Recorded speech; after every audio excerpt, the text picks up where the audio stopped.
Good morning, everyone. Today, our topic for the lab session is report writing. It is also a part of technical writing unit 2 as well, because it's a practice session. We have it in the lab as well.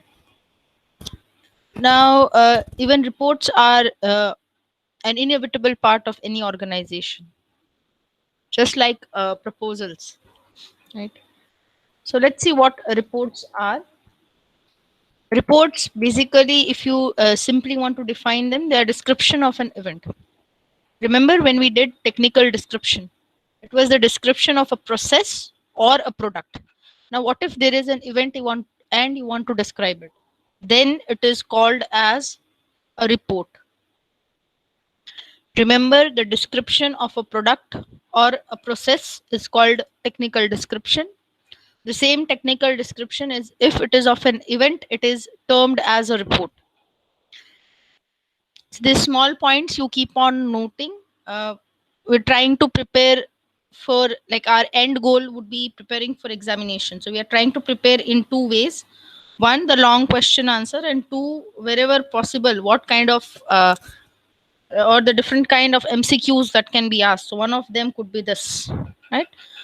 Description of an event is called a dash. So we might tend to make this mistake by calling it technical description. It is not so. So the description of an event is called a report.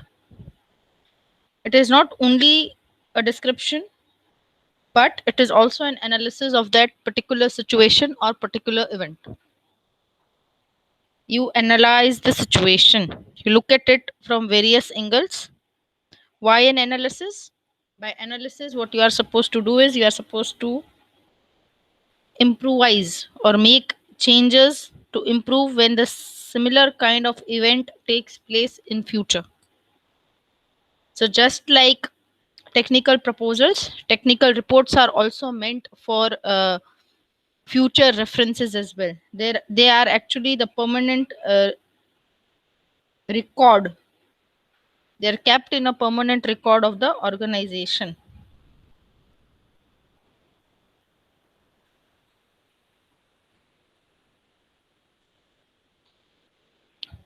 Now, a technical report is formal in nature, just like other technical writing, and it is written for a specific audience and specific purpose. Now, please note this points if you are. If you take any kind of technical writing, there are certain things which are common. That's what I'm trying to help you with. Is I'm trying to help you with forming the introductory paragraph. I'm trying to help you with forming the introductory paragraph for any topic of unit number 2. Now, there are 4 or 5 things that are common. The first thing is any kind of technical writing is formal in nature. Any kind of technical writing is formal in nature. Second, it is highly professional. We have seen, wherever we have seen, whether it's technical description or letter writing or technical proposal or the agenda or the minutes, right? They are formal in nature, they are highly professional. Third point is that they are written for a specific purpose. If you remember, the very first thing that we have done in every kind of writing, in every kind of technical writing, is we have defined the purpose. Why are we writing? The why should be clear, right? So it is always written for a specific purpose. It is written for a specific audience, right? When you write an agenda, you don't write it for the whole of the city or whole of the area. You write it for a bunch of people. When you write the proposal, again, you don't write it for everyone. You write it for a specific number of people, a specific audience.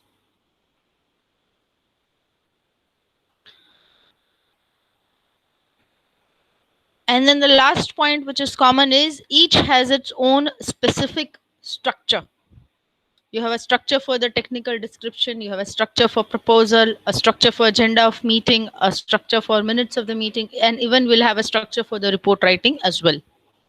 Right? So these are the 5 things that you can use and make sentences or create your introductory paragraph for any of the uh, topics in technical writing.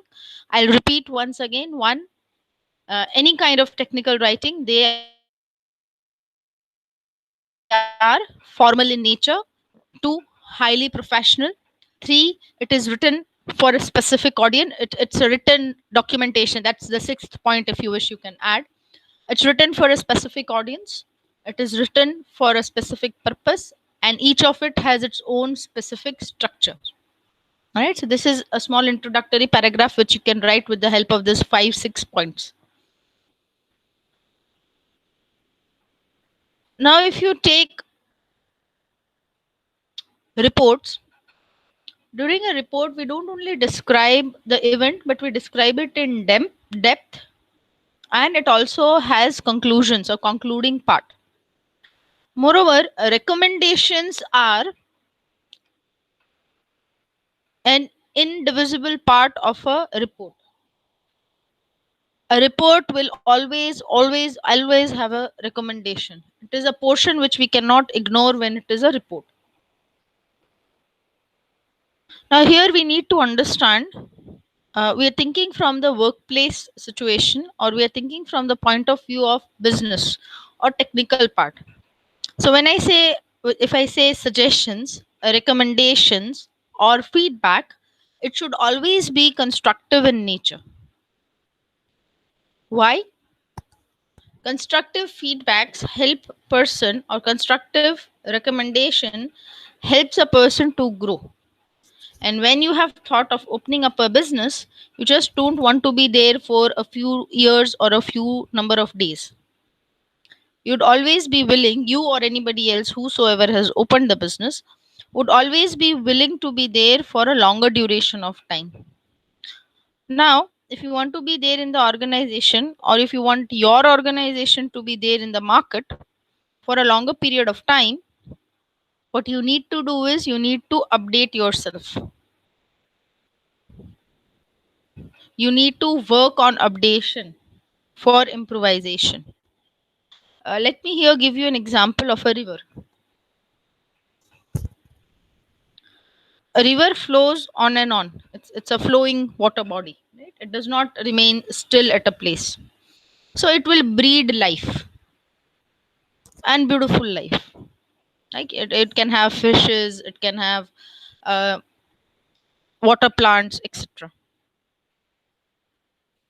Now, it is basically a water body, right? Let's say you take the example of a puddle. Just after the rains, you'll have a water body, small puddle where you have water gathered, and things are happening. Now, a puddle does not breed life. In case a puddle would breed life, it would be breeding something like mosquitoes. It will not be breeding things which are beautiful or constructive in nature. It will be breeding something which is destructive, or maybe causing diseases, which is not pleasant. Right? So organizations have to be like the river, ever updating. You cannot stay outdated. You have to be updated each and every moment. In today's fast moving world, you have to do it, right? If you want to be with the world, you have to update yourself constantly.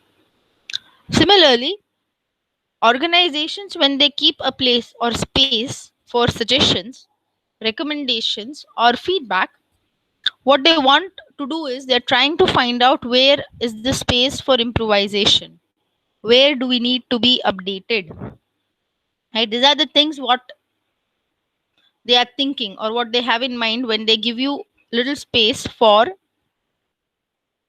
suggestions, little space for feedback or recommendation. So remember, whenever it is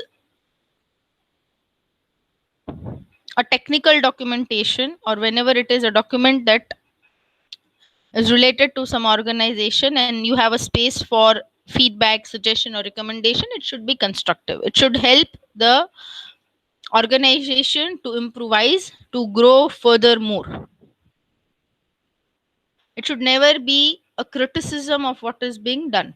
It should always be a suggestion. Remember when we had feedback in the class for role plays, what did we do? We did not say that these things were bad. What did we say?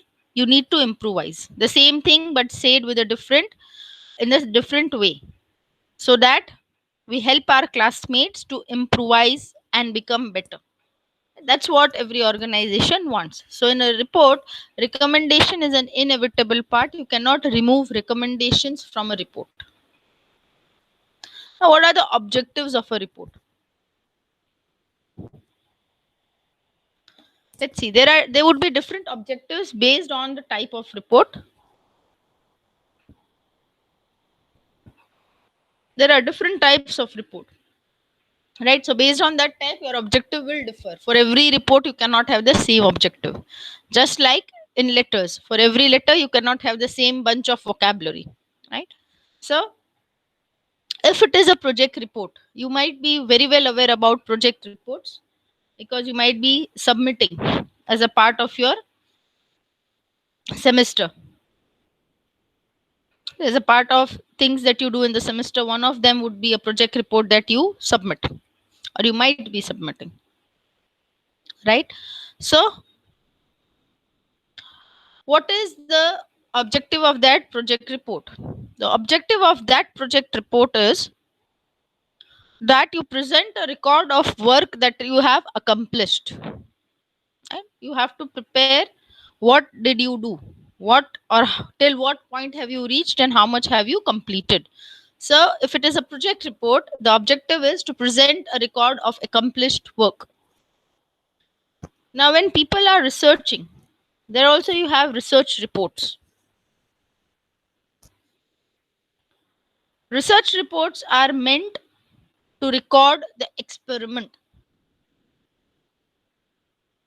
especially when you are researching about a fairly new medicine or a fairly new disease. Would like to know each and everything about it. By each and everything you know, so that you can experiment further, so that you can work on it further, right? Next, if there is a new product, you have to write a report on a new product that has been developed by your organization. Then you will be writing or keeping in mind the research findings. How did it go? How did things work in that case? Or the technical specifications.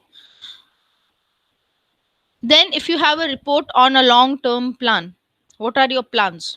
Let's say right now, most of us, there is most of your classmates, and you have decided that you graduate or you have a graduation degree by the year 2022. That's a plan. So you have certain timetables, you have certain schedules, you have milestones that you need to achieve before you can reach that long term goal, right? So timetables means you have to go through different semesters, you have to go through different subjects, you have to go through examination, etc.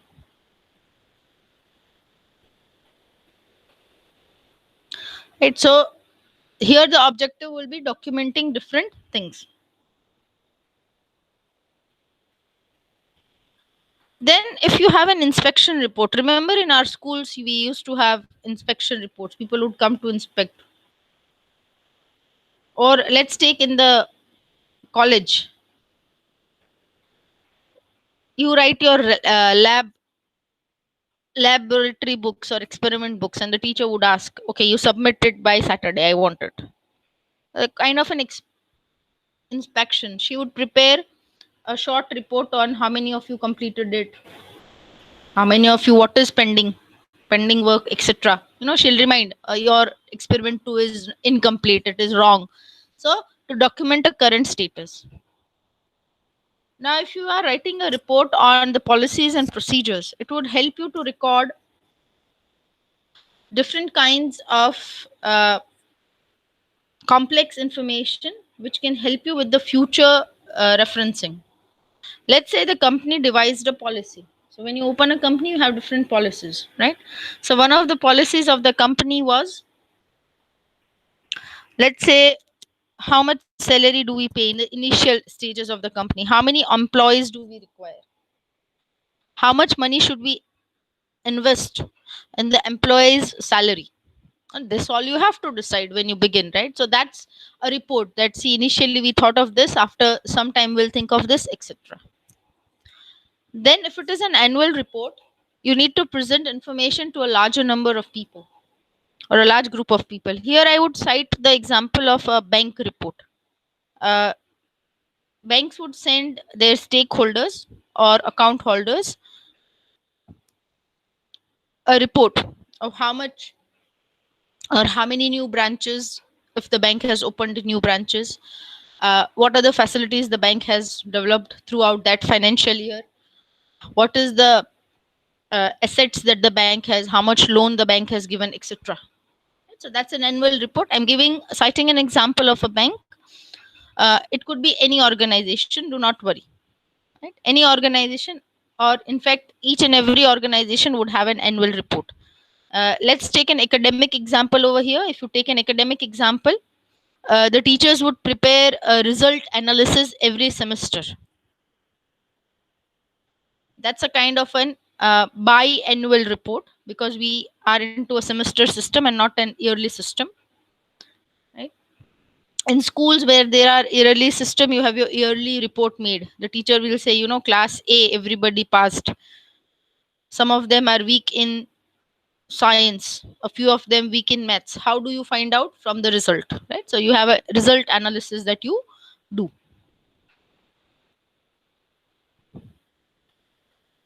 Now if we have a huge organization, like ours, if it's a university would have different departments. Every department has its own work. So when you have a report, how does the person who's in charge of the entire university get to know whether the departments are working properly or not? With the help of a report. Again, here you are supposed to present organized information on different topics. Here your objective would be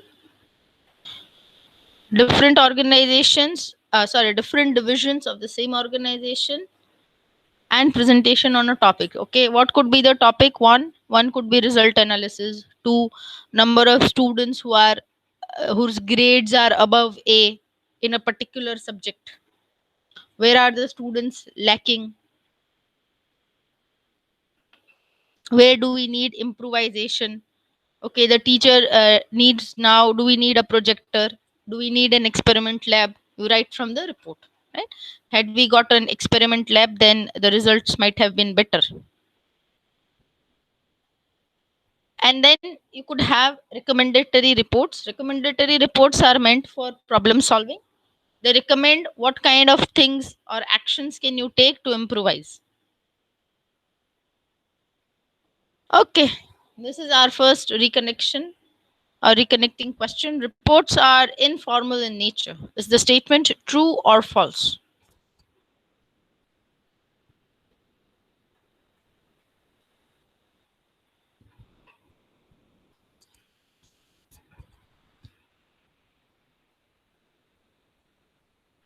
Excellent. You have been paying very good attention to what is being said. Reports are not informal in nature. They are highly formal and highly professional. Right. So this is one of the important points you can keep in mind. Any technical documentation. See, I'm trying to also prepare you with, if in case we do not know what kind of an exam we might have this time. We are yet to see the future, right? So we're trying to prepare in two ways. One, the long answers. I'm 100% sure you'll be writing it very nice. But objectives are where we might make a mistake, right? So keep a note of it in the book, your etc book, because as and when I feel that this is an important point, I'll be discussing, right? So please note, for any technical documentation, it is highly formal in nature, it is not informal. Right? So what are the characteristics of a good report? How can you say that this report is good? Let's say a mobile phone. When you're buying a mobile phone, how do you say that the mobile phone is good? One, the company. or that's the goodwill in the market that the company has generated. Two, the features that it has. Let's say the camera, the memory, any other features, the technology that it uses, right? Are they up to date? Right. So similarly, what are the characteristics of a good report? One,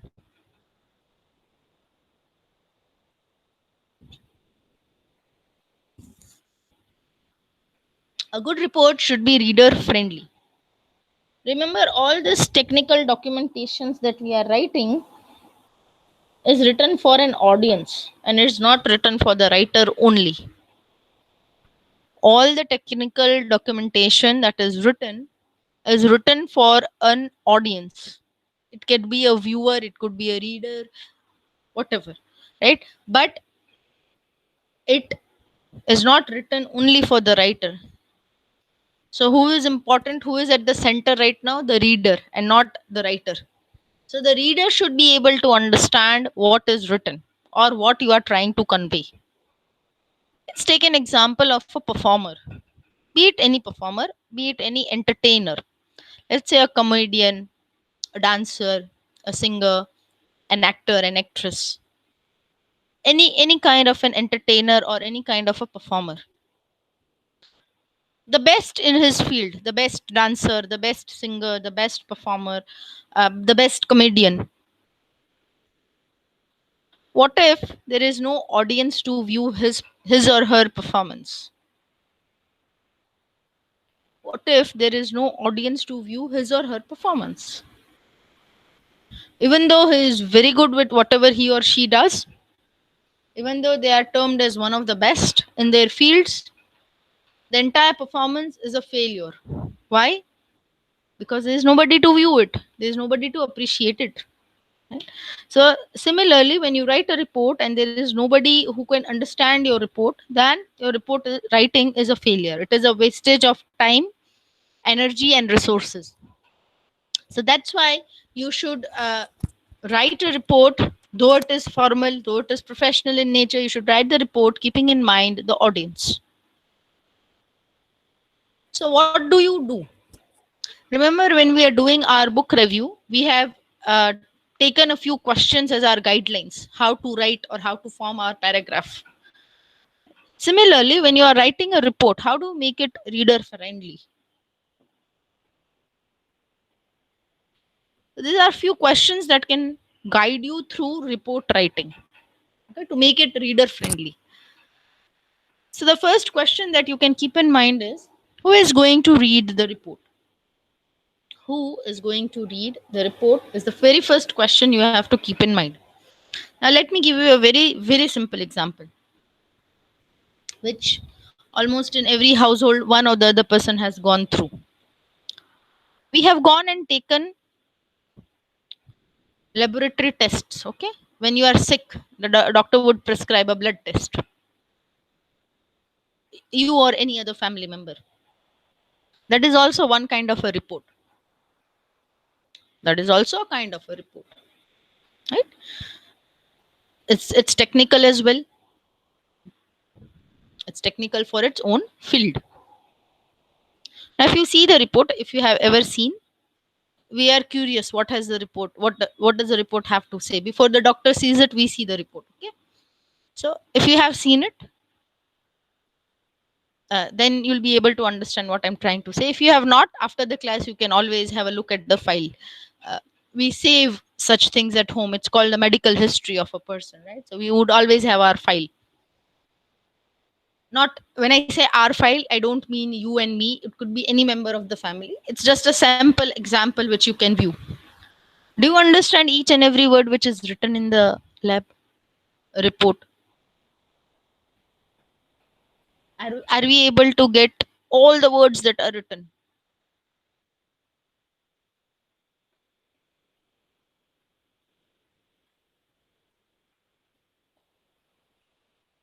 No. Honestly speaking, no. Why? The report never mentions that your liver has a swelling. Does it mention that you have got diabetes type A? It just gives you certain figures.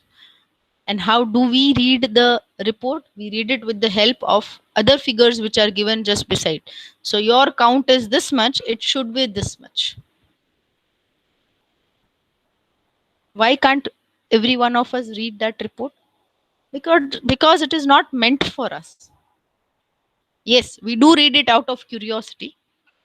We do analysis out of curiosity, but that is not the audience for which the report is meant for, and hence the language. And now, if you see every report, they'll not write paragraphs. They'll have certain result analyses, and this many RBC, this many WBC, this is the sugar level, this is this, etc., etc., etc. And at the end, there would be 3 4 lines. That's the conclusion part. Okay. Now you can go back to any report that you have in the house, which is lying around right now. Right? You can go and have a look. What you get as a result that, let's say,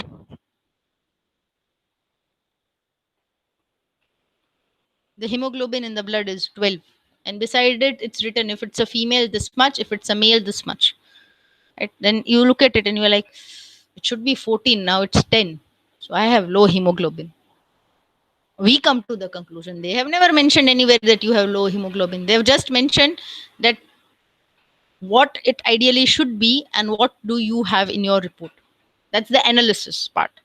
And at the end, they'll write 3 to 4 sentences, not much. Remember, in a page, 3 to 4 sentences, not much.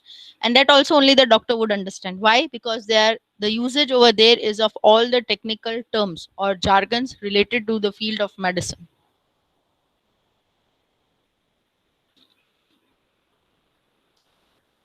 That's why we would never understand it. Why am I giving you the example of this blood report thing? Because it's a very easy example for us to understand. You can also now understand why we cannot read the paragraph. When I say read the paragraph, it means you have to just give me a minute.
Okay, so that's why I gave the example of a blood report, because we won't be able to understand such medical reports, and the only reason is we are not the audience. Right? So just trying to give you an example, which most of us would have experienced, whether either with ourselves or with some member of the family. Right? So because it is not meant for us, we cannot understand it. The doctor can understand it better because it's meant for him. So similarly, whenever you are writing a report, you should keep the audience in mind. Next, what does the audience need to know? What does the audience need to know? So just remember,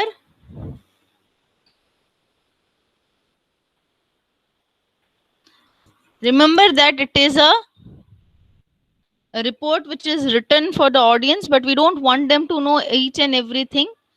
We want them to know only specific information. As I have said, that in report writing or any kind of technical or formal writing, you cannot have loads and loads of information. Specific information is required. So what do we need to know? Let's again take the example of this report taking that I'm talking about, the blood reports, the medical reports, right? They do not test everything in your blood every time. Okay, there's a specific report which the doctor mentions.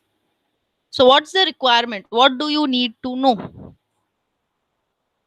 Right? Or what does the audience actually need to know is only that amount of information to be included in the report.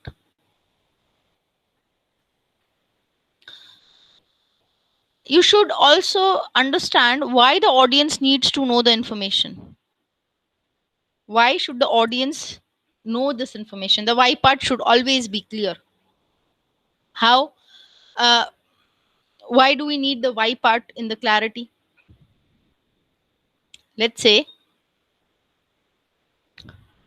in my family, my grandmother has diabetes. The entire world does not need to know. But because she is staying with me in my family, people need to know so that we can take those kinds of precautions. One example. Now, if it's a technical report, let's say you're building a new kind of a computer. Let's take a report, an example from your field. You're building a new kind of a computer, and when you build something new, you always compare it with the old one. See, the older version did not have this. This new version has this many new features. Why do you want the audience to know?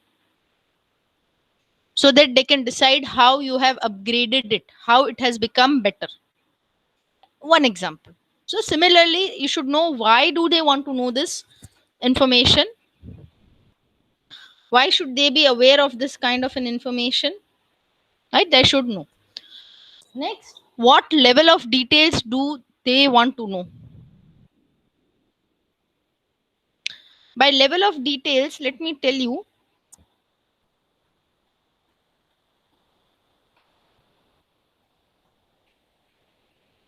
we mean to say that how much detailing is required. Let's say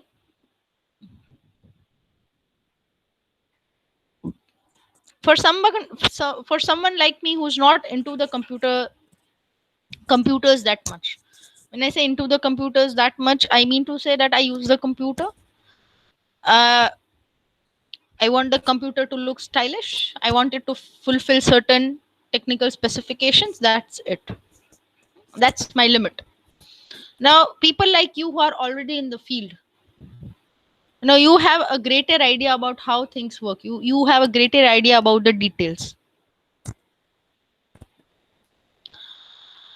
Now, because of this technology, we have come to know more things about, or more technical stuff about the technologies that we are using.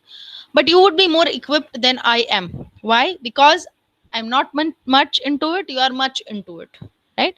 So if you give me little details, let's say, madam, your computer has, this motherboard, very nice. Or maybe I don't even know what are the terms called, or maybe there's a node which is fluctuating, that's why you have power issue, whatever. If you tell me those details would not make a difference to me, that would be a waste of your time and my time and resources as well, right? That detailing in my case is not required.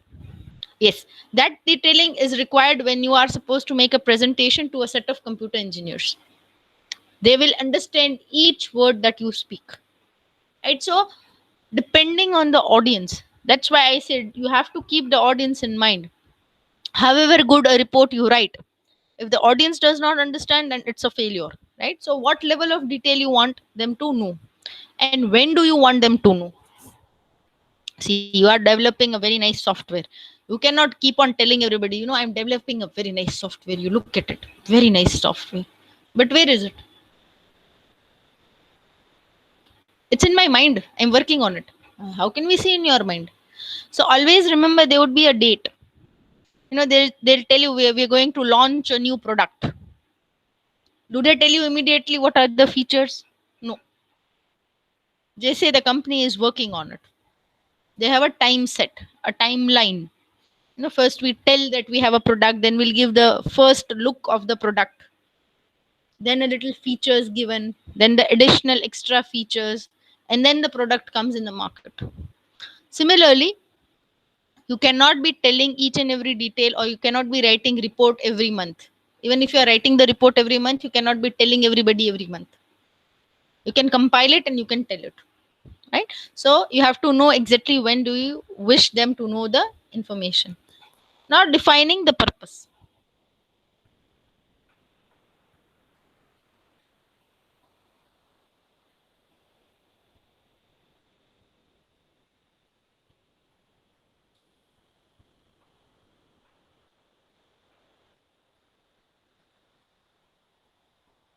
Reports can be written for different purposes.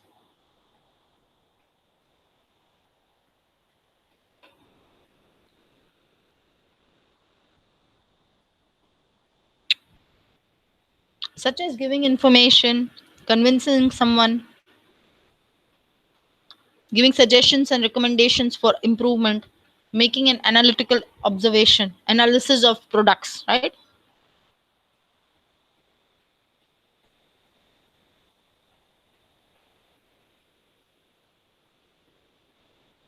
The purpose would decide the content,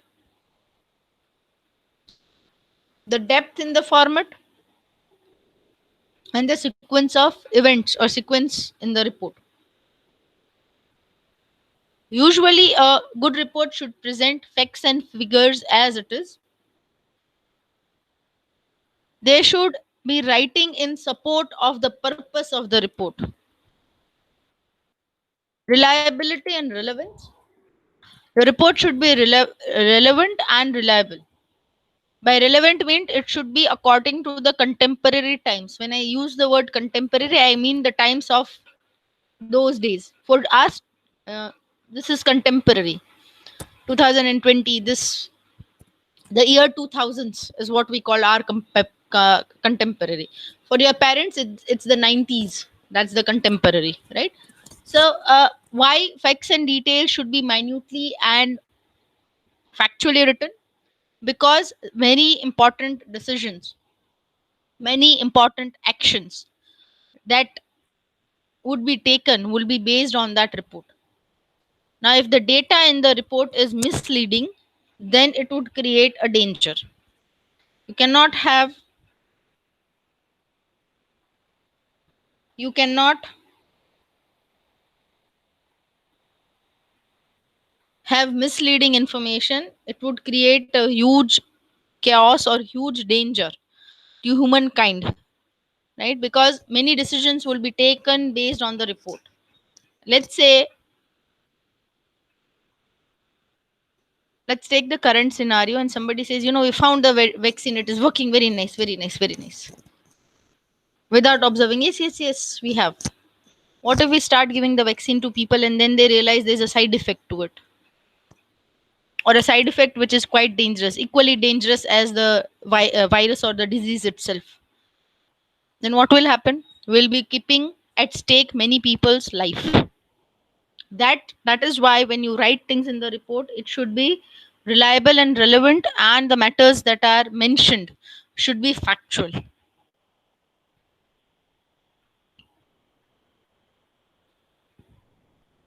Keep it short and simple.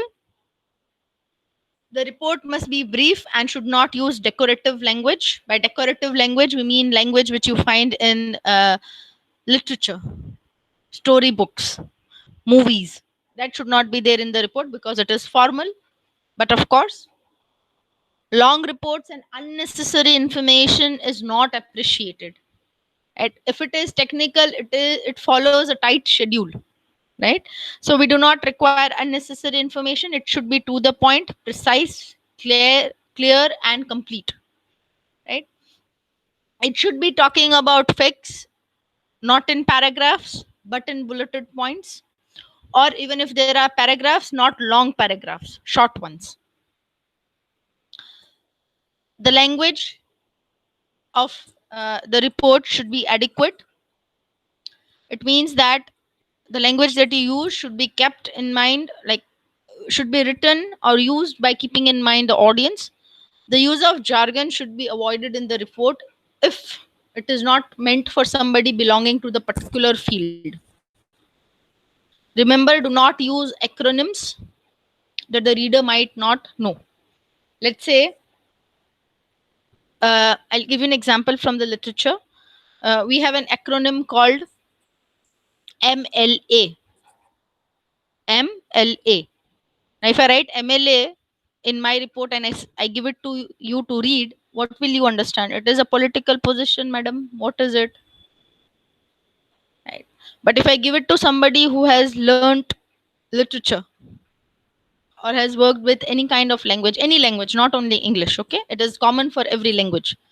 They will understand it is actually modern language association and it is not some position in politics or in the political hierarchy.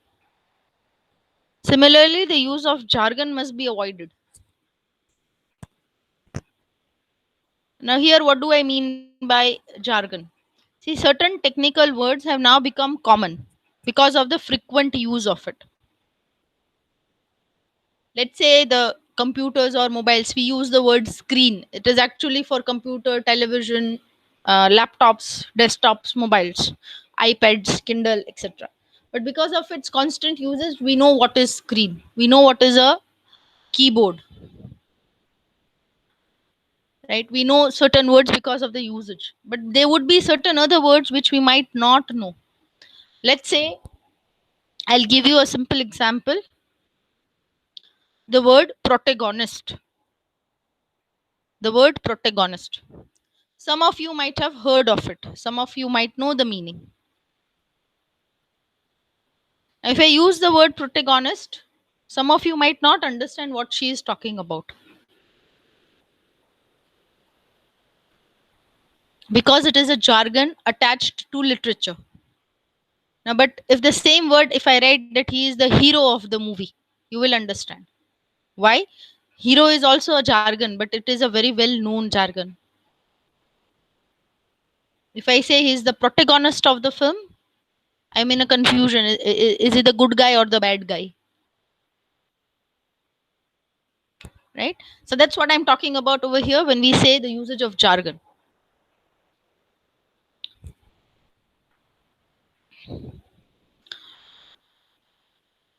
Here again, because it's a technical document or a document that has to be kept with the organization forever, we have to compose it in a short manner. Grammatically, it should be correct, and spelling errors. Because see, we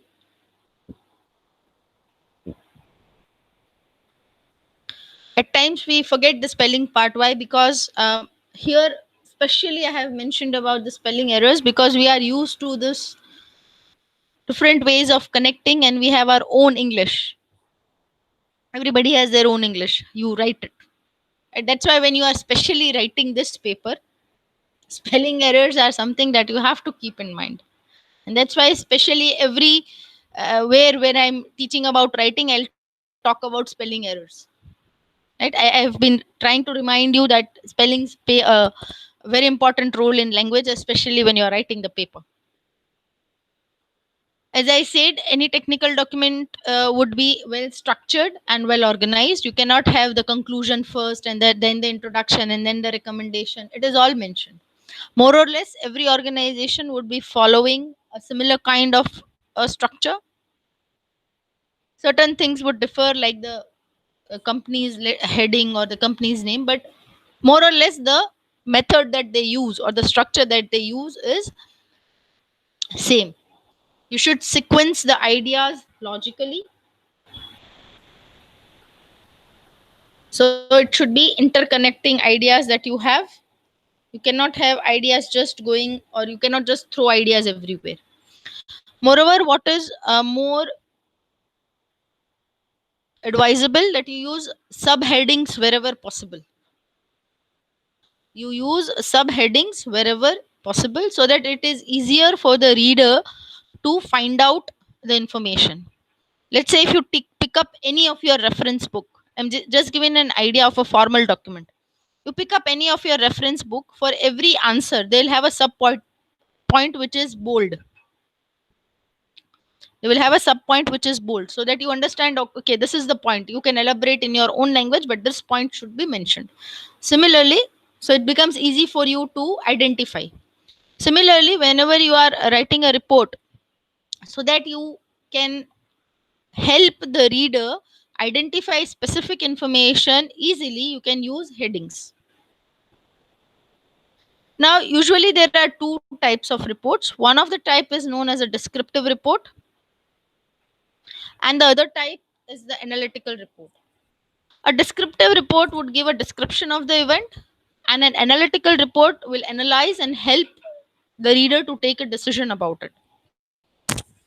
Let's say a descriptive report. There are different kinds of festivals organized in the city. Uh, One of the festival was this flower festival, flower festival. Different kinds of flowers arranged in different formations, and so what do the newspaper people do? They also report. Remember, newspapers report. So they'll say, on this day, uh, this flower festival started. It was a 3 day event. Day one we had this many visitors. Day two this many. Day three this many. It was inaugurated by this person. It was the valedictory or the completion function was held with this person. Apart from the flower arrangement, there were other things which were included. That's the descriptive kind, right? Now, what's the analytical kind? The analytical kind of a report would be, let's say, late night there was an accident on the road. You have to analyze how did the accident happen. At night the road was empty. He might be over speeding, he or she, whosoever it is. Maybe because of the bright light from the truck they could not see. Maybe the person was drinking and driving. That's the analysis part, right? So there are two types of reports, descriptive and analytical. And there are four formats. Please remember, you will not have to know about all the four, but you should know the names of all the four. They may ask, list out the four formats of report writing. So these are the four formats: manuscript, memorandum, letter, and reprint. These are the formats. Remember, letter, it's not letter writing, it is a format for report writing. It's a letter format, similar to our letter writing, but it's a report, it's not a letter. Okay. Manuscript. Manuscript is the most common one, and it is actually not a short report, it's a lengthy, long report. Remember, manuscript and reprinted, these are two reports that are lengthy in nature. Memorandum and letter are more what brief. And for our exam purpose, we will be using either memo format or letter format. Note down that for our exams, we'll be using either memo format or letter format. But we should know what is a manuscript, what is a reprinted as well. All types of reports are manuscripted. The length is from few pages and can range to hundreds of pages. If you take the memo format, or see, memo is the short form, the full form is memorandum. Memo is the short form, the full form is memorandum. Now, see, as I said, technical writing, once you know the structure, the questions are easy. So, how does university make your job tough? By using these terms. Draft a report in the memorandum format. At that time, you will think, Madam never taught memorandum format. So please note, memo is the short acronymed form. The full form of it is memorandum. Right? So whether they ask memo format or memorandum format, it is one and the same. It is actually written on the letterhead of an organization. Remember, in the letter writing, we had individual writer and headings. So memorandum format, it is written in the letterhead of the organization. So I hope you remember the structure. When you have a letterhead, it is aligned in the center. Only the letterhead is aligned in the center, less everything else to the left. Letter format. These are actually short reports of few pages that are supposed to be sent outside the organization as well. It would include headings, illustrations, and footnotes. And reprinted contains routine matters and are periodic in nature. Periodic, by periodic I mean they are published over a period of time, maybe once in 3 months, once in 2 months, once every 6 months, and once in a year as well. Now what happens over here is the format is written, you have to just fill in the blanks. Okay, let's take the example of a bank report, an annual bank report. I'm taking this example because it's very easy to relate to. Every year the bank has to tell, or bank actually informs the account holders about different things: how much loan the bank did, how many new things the bank has done, the upgradation. So the format remains the same. You have to just change the year, you have to change the name of things or events that happened, right? It's a fill in the blank kind of a format that takes place. Most of the time, reprinted format of report differs from organization to organization. Each organization has its own form for it. So here the dash written on the letterhead of the organization, a letter format or a memo format. In a report, dash is written on the letterhead of the organization.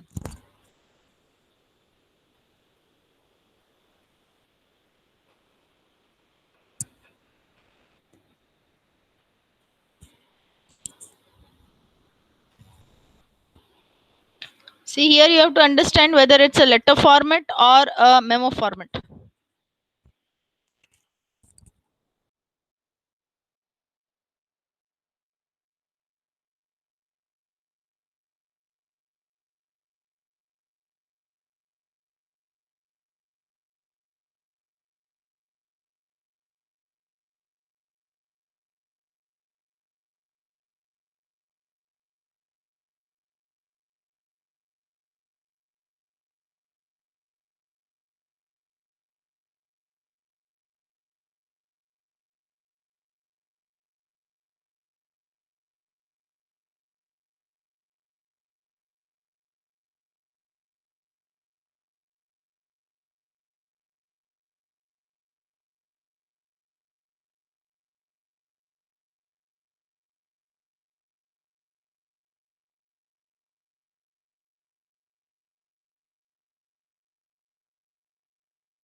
Following the crowd might be a problem.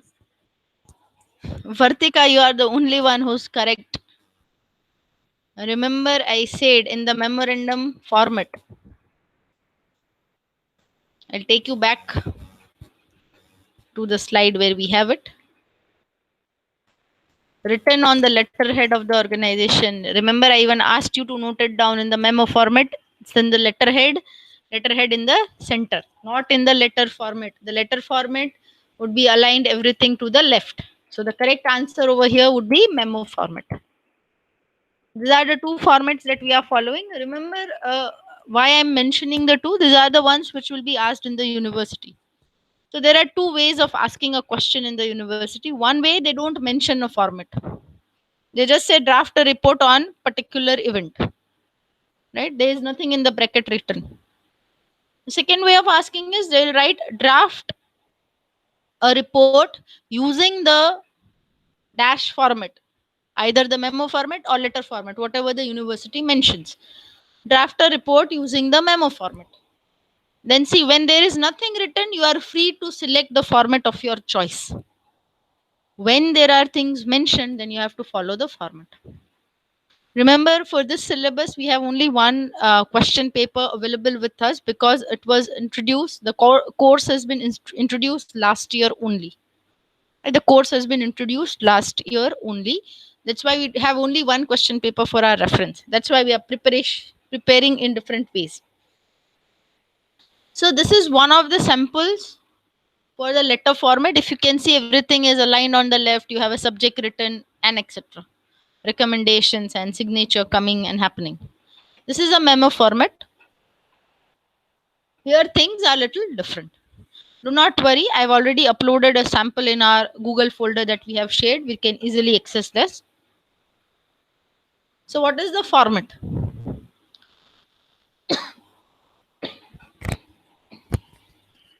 First, you have the title section, which includes the name of the authors. Authors over here, we mean the people who have written the report.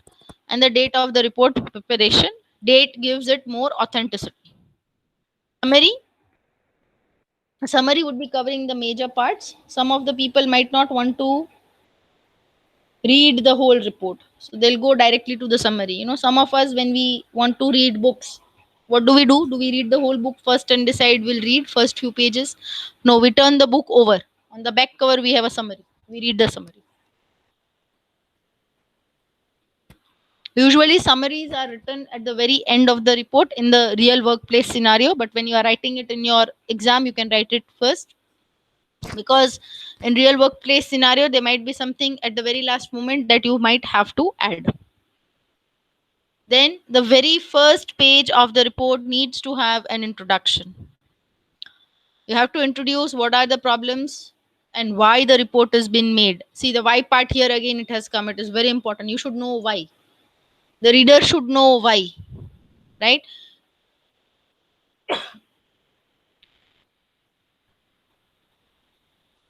Here in the introduction, you have to also explain how the details are arranged. So first we'll look at the problems, then we'll look at the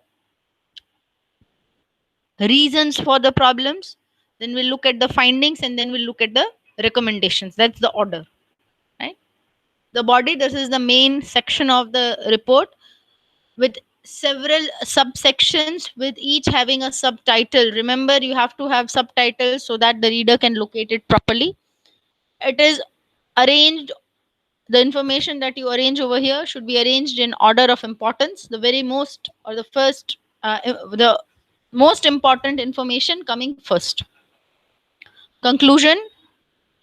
In conclusion, things come to an end. You close the whole thing. You do not introduce anything new over here. This section should be free of jargons. You should not be using a jargon over here, as most of the people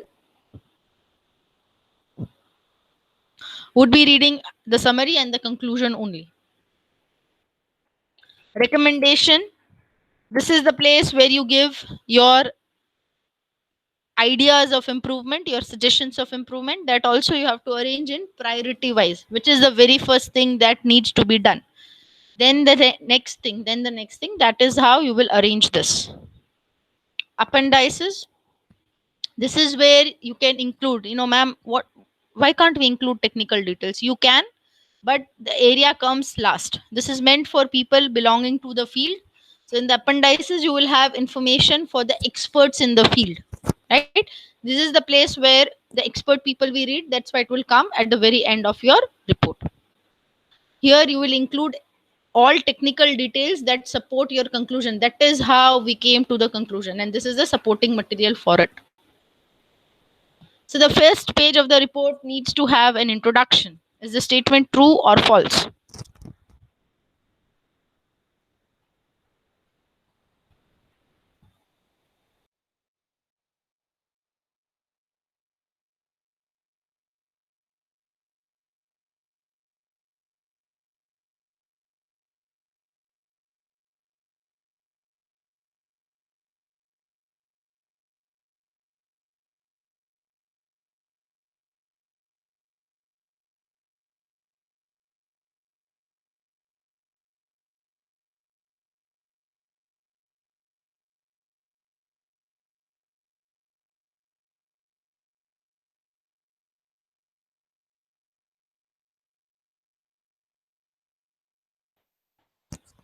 Is the statement true or false?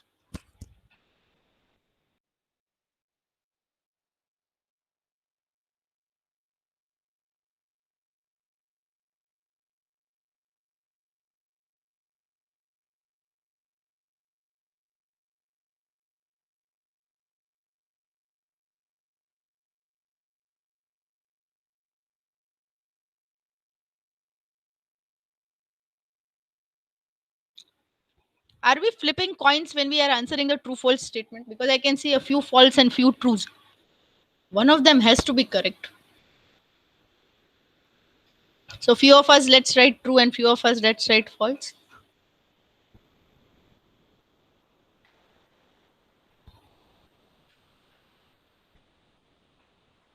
Okay, I've got more support on the true side. Okay, that's good. The statement is true. As I mentioned, the very first page needs to have an introduction. There's where you will introduce and tell people that this is how the report is going, right? Okay, this was the question that was asked in examination of winter 2019 in November 2019. Very recent. That's the only paper we have, and it is a 7-mark question. Uh, I'd ask you to quickly note down the question. I'm giving you 2 minutes of time to note the question.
I hope you have noted down the question.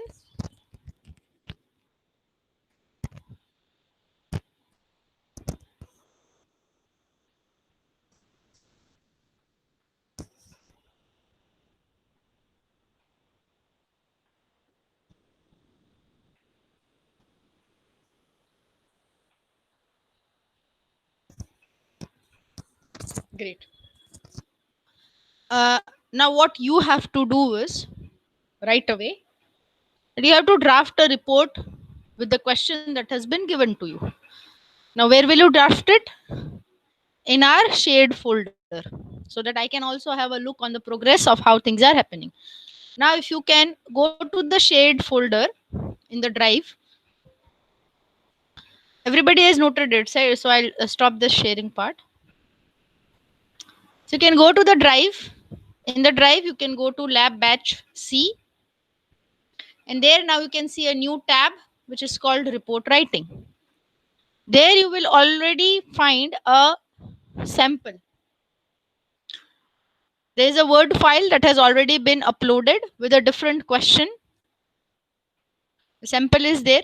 Kindly go through the entire Word document, because in the same document I have a sample uh, answer for a report written in the letter format and also a memo format. So look at the complete document before you start writing.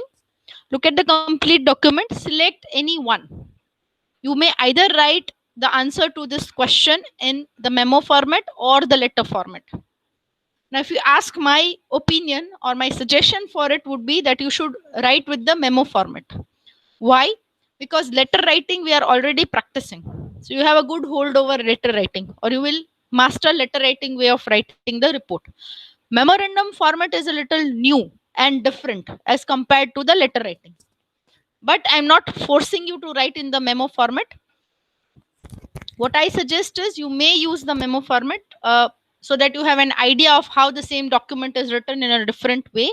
But still, you are free, democratic citizens of a democratic country.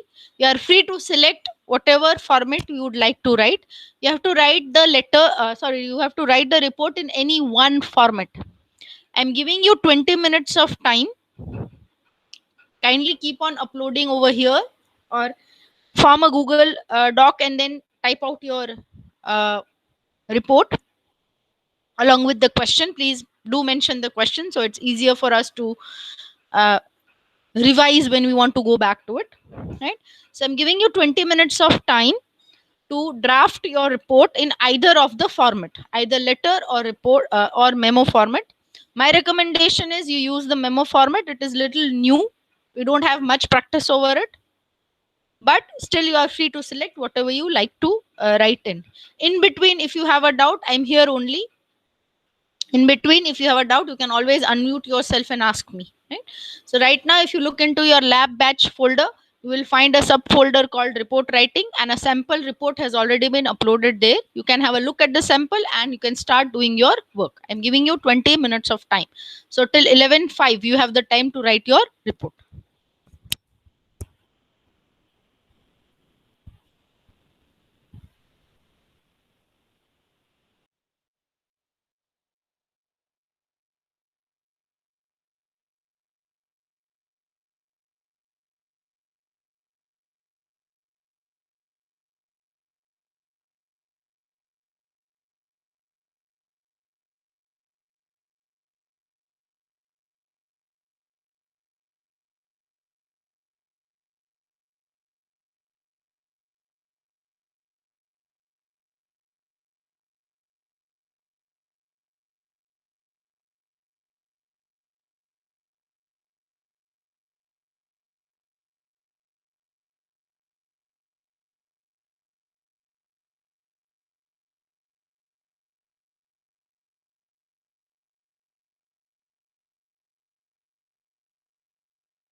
I can see 5 or 6 of you have already started working on it. I think we need some more time. So I'm giving you 10 more minutes. Please save the document with your enrollment number and name, the way we have been doing for other topics of the lab as well, right? So 10 more minutes given for this.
I see most of you are still working on it.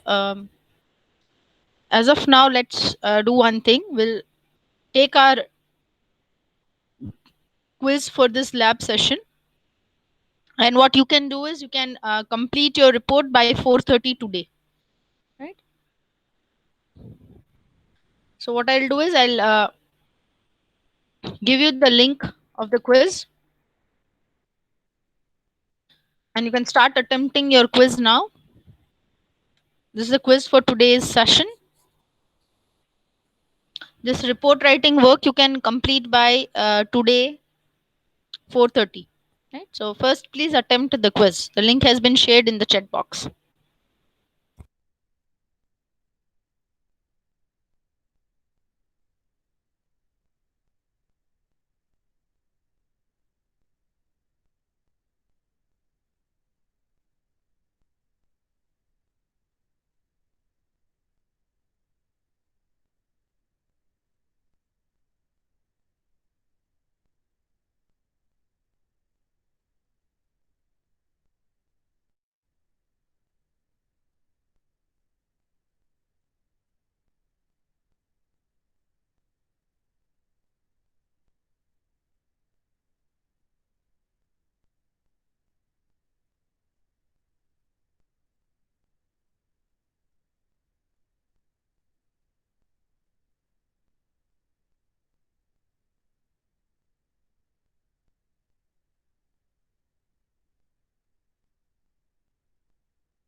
I can see all of you have completed the quiz.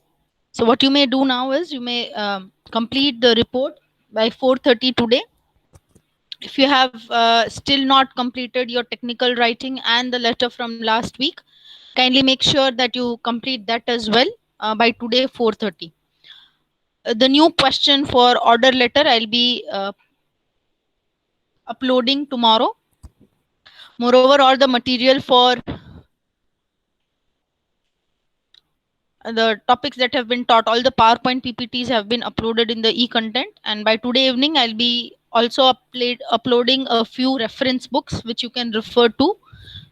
Remember, they are not textbooks, they are reference books, right? So there would be certain topics that you have to refer from one book, certain from another book, right? So they'll be uploaded. For etc will be uploading it by today evening. I'll upload a few of them within a few days. The ones which I can find, I'll do it. I hope you have started working on your book review. It's almost going to be a month soon, and maybe from the second week of August we might start with our book review in the lab sessions. So please start working on it. In case you have not been able to get a copy of your book, you may change your book as well. You're free to select another book, right? But make sure the book is of motivational nature. The kind of book should be motivational. So I'll take the attendance for the day. 102, 103, 106, 108, 117,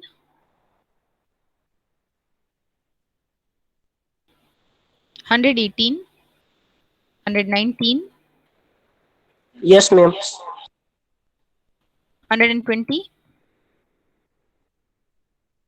121, 125, 126, 131, 134, and 144. 126 is the only one who's absent today. And so I hope you have started working on your book review. If you have not, please start working on it. It is a handwritten assignment that you have to submit, if you remember. Right? I'll be sending the link for submission on the 31st. Remember, we have had a talk in the beginning only that the book review will be taking after almost a month or so, first week of August. So start working on it. If you are facing any difficulties, you can kindly let me know.